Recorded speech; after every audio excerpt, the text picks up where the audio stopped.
Hi everyone, I'm Nicola Pearson, the owner and founder of Minds of Wonder. For those of you who don't know, Minds of Wonder is a website dedicated at helping parents support their children's learning journeys. As part of this, I'm doing a series of interviews with education consultants who are going to share their experience and expertise with you on various topics. And maybe most importantly, they will give you lots of advice and lots of tips on how you can implement what they're talking about at home. I'm pretty excited about today's interview because it's about something that I think most of us parents worry about, which is our child's happiness and how that can impact their learning. Today's guest is Rory Mooney. Rory is a friend and ex-colleague of mine who has been in education for almost 40 years. Despite that, he continues to be extremely passionate about education and children's learning. This video is pre-recorded, but please jot down any questions you may have because Rory and I are going to be doing a Facebook Live session where you can ask any questions and I'm sure Rory will do his best to answer them. Okay, let's make a start. Hello and welcome, Rory. Hi, Nicola. How are you? Well, as I was saying, I'm pretty excited about this interview because it's something that a lot of us are very concerned about. But before we make a start, maybe we should give our viewers a little bit of your background. Maybe a good place to start would be the fact that as well as an educator, you're a parent. Well, yes, Nicola, indeed. You know, I'm the extremely proud father of 3 wonderful boys. And as a parent, I share all the same hopes, dreams, aspirations, and of course the same concerns and worries that I believe all parents have for their children. I've been fortunate enough, though, to have been a teacher in primary and secondary schools around the world, and I've also been a principal of a large elementary school in the United States. And through that, being both a parent and an educator, I've gained some really good insights, I think, into how parents can really support their children in school. And because I'm a parent and an educator, I can empathise with parents, and I think I've got some good guidance to give about how to support their child's learning journey at home and at school. Thanks for sharing that background, Rory. In terms of our children doing the best they can then at school, where would you say that happiness ranks? Well, Nicola, perhaps not surprisingly, a child's happiness is the single greatest hope and concern that parents have for their children as they start and progress through school. You know, as parents, we all want our children to be happy. And that same parental desire extends naturally to the child's school setting. I know that there's a great deal of research that has studied students and schooling in numerous nations globally. And that research has shown that a child's happiness in school, regardless of their age, is directly related to the relationships they have with their classmates, the other peers at school, and with their teachers. And it's clear from that research that the greater the level of positivity of those relationships, the happier the child. And the happier the child, the greater the success they experience at school. Thank you. You mentioned there then the importance of children's peer friendships in terms of happiness. I know with my own daughter, my young daughter, for example, that, you know, she'll often come home from school and there have been falling outs, but, you know, hopefully most of the time it's all sorted out by the end of the day. But what about the situation where a child genuinely is struggling to forge friendships, which obviously is very worrying for the parent as well? In a situation like that, what advice would you give to the parent?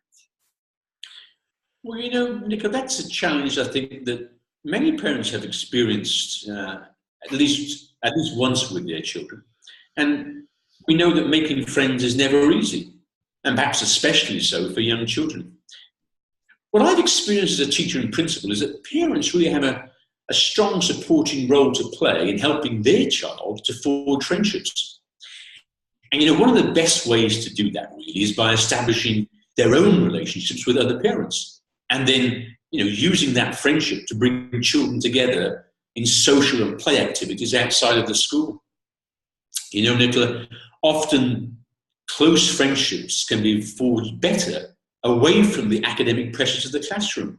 And of course, in the classroom, there are social complexities that exist among groups of children which can be barriers to friendships. But friendships established and nurtured in an external setting away from the school tend to naturally flow back into the school and into the child's classroom. And they also tend to be stronger and longer lasting, I've found. I think that's great advice there, Rory. Thank you. Do you think if a parent continues to be really concerned, though, that they should approach the child's teacher about it? Oh, Nicola, I certainly do believe that parents should not be shy at all about approaching the teacher to ask for their perspective on difficulties their child may be experiencing in the classroom in terms of cementing friendships. And you know, from my own experience as a teacher, I know that teachers have really good insights into the range and the nature of friendships in the classroom. And generally, a good teacher can offer really intelligent suggestions on what a child can do to strengthen friendships and bonds of friendship, and how they can overcome obstacles that may be creating some difficulties in building friendships. You know, there's also, and it's a sensitive discussion to be had with the teacher, because there's also some classroom strategies that teachers can use that can build friendships too. You know, if a teacher changes seating arrangements and table arrangements regularly, or if they frequently use cooperative and collaborative learning strategies where children work together in varied groups, then those kind of strategies can break down the cliques that often exist in the classroom. And I think it's worth having a conversation with the teacher sensitively about how those strategies are being applied in that classroom. And you know, asking that question, most teachers will be receptive, and I don't think that parents should ever be afraid or ashamed of taking sensitive action in support of their child. As parents, Nicola, look, we're the greatest advocate for our children, because no one else will ever play that role in the same way or with the same passion. I absolutely agree with that. I also think that's great encouragement for parents, because it's not always easy. A lot of parents might find it quite intimidating to approach the teacher, and they also, quite understandably, may be concerned about any backlash between the teacher and the child and any impact that may have. So that's good to hear you encourage parents to do that. With regard to this as well, is there anything you say that the child can do themselves? Well, that's a tough one, Nicola, because young children, especially in those early years in the low elementary grades, they just haven't yet acquired the depth of social skills needed to independently face those challenges of forging meaningful friendships. You know, though, I believe from my own experience as a parent and educator, that a great starting point is to have a simple conversation with your child. You know, a light and non-threatening discussion about what do they feel and think about their friendships at school. And if they express that they don't have many friends or they're having difficulty making friends, I think as a parent we have a teachable moment. And we can share our knowledge of what we've learned about how to build friendships. I think it's important that those kinds of times where a parent discovers that their child is having difficulties or doesn't have many friends, to discuss with our children ways they can reach out to others independently, that we can teach them the importance of listening to others as a skill of friendship, of showing interest in other children's interests and other children's hobbies, and giving them some simple ways to start simple conversations with other children. You know, these are really challenging social skills to develop, Nicola, but it's important that our children learn that establishing friendships requires effort and thought, and that they will undoubtedly experience both success and failure in finding and holding on to true friends. And I think in having or teaching our children in these ways, one thing we can also consider is that we get them to practice those kind of conversations with us as parents, but also maybe with their favorite doll or their favorite toy, or even with the family pet. I like about the pet. Wonder what the pet would say. Thank you. You mentioned there that a key to a child's happiness at school is their relationship with the teacher. Now, of course, at elementary school level, that makes sense because they spend most of their time with that one teacher. How can parents guide and support their child to establish a good relationship with their classroom teacher? Well, we know as parents that it's never generally easy for children to interact with other adults. But if we assume that your child likes and respects their teacher, then I think again it's a parent-child conversation. And just as we were talking about how a child can build relationships with other children, some of those same strategies apply. You know, the child needs to be able to find a way to engage the teacher in short conversations that show interest in the teacher as a person. Of course, without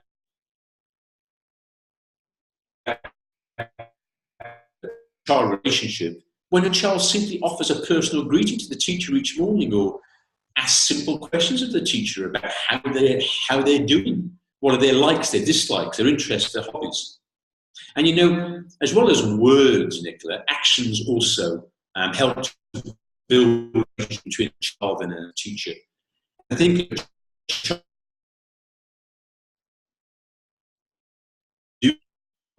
other children are all, you know, as a teacher and a parent, we'd like to see helpful children. And I think that these strategies are, as I said, similar to the way that we might encourage our child to build friendships with their peers. But I think what's important is help your child to learn and understand that teachers are just people too. They're just regular people. Yeah, they also go to the supermarket and do all that normal stuff. Indeed. Okay, it can be, thank you, it can be for a variety of reasons, though. It can happen sometimes, unfortunately, that a good relationship between a teacher and a child doesn't happen. And of course, that's upsetting for the child, but it's also upsetting for the parent. In that situation, what advice would you give to the parent? Nicola, that's probably one of the most difficult scenarios for a parent to address because there's just so many sensitivities involved. You know, we can, first and foremost, we can talk to our child. And of course, often our children tell us independently whether they like or dislike their teacher. But of course, we have to find ways to test what our children are telling us about why they do or do not like their teacher. And I think a great strategy to use is for parents to volunteer in their child's classroom. I think volunteering allows the parent to see why the child may be experiencing difficulties in building a relationship with the teacher, and vice versa. Why is the teacher maybe having difficulties extending a friendship or relationship to our child? And I think that if we see that the starting point is that our child needs to develop ways to have conversations with the teacher. It goes back to some of the things we mentioned earlier. And we can give our child some clues about how to overcome that. But if you observe as a volunteer that really the obstacles are from the teacher, then there's a rather potentially challenging conversation with the teacher, but in partnership to discover why those obstacles exist and to approach the teacher not in any accusatory way, but simply to seek first to understand, as Stephen Covey would say, why the teacher may not be able to build a relationship with our child. Yeah, thank you. And I think to add to that maybe is that when the parent sees the teacher, they're going to, in a supportive manner, that you're going to work as a team to deal with this. You know, it's the parent as well is going to work with the teacher, with the school to solve it. I think that's quite important to go with that mindset, but for parents to go with that mindset rather than, as you say, accusatory. Thank you very much. To bring it back then, Rory, to where we began, you've expressed that happy children are successful children. What would you say then are the learning benefits of a happy child at primary school level? Great question, Nicola. I mentioned that happiness leads to success, and of course the question is, well, what kind of success? And the research shows that when children are happy at school, there were a number of really direct learning benefits. They tended to be able to solve problems much more effectively. Their critical and creative thinking skills were enhanced, and their ability to retain and recall information was heightened. Indeed, the research showed that biologically, happiness and other positive emotions play a really critical role in the cognitive functioning and processing of children. And of course, when a child's happy and successful at school, that tends to lead to even greater happiness and success. And so the child's more motivated at school, they're more likely to collaborate and build friendships with classmates, and, interestingly, they can troubleshoot and solve both social and academic dilemmas they may face. You know, Nicola, we probably shouldn't really be surprised at all at the part that happiness plays in the success our children can experience. We know personally as adults that when we are happy in our chosen profession, we're more productive and we're more successful. So just like our children, happiness leads to success. You know, Nicola, perhaps we just never really grow up. Maybe we don't. All right, we're going to have to wrap this interview up there, Rory. We've only touched on relationships in this interview, but I know we're going to do a part 2 where we'll be looking at other areas that impact our children's happiness and to give parents advice on tips on that. But for now, thank you very much for being here and for giving all your advice and tips and sharing your experience with us. Thank you very much. Okay, just to remind you that we will be doing a Facebook Live session for you, so you can ask any questions. I will announce the day and the time, both on in my Facebook group, if you're in that, or on my Facebook business page. In the meantime, if you haven't checked out Minds of Wonder, then please come and have a look at us at www.mindsofwonder.com. There's lots of tips and advice on a range of areas in terms of helping your child's learning journey. And if you're a subscriber, then you'll have access to all of our resources. Okay, thank you very much for listening. Thank you.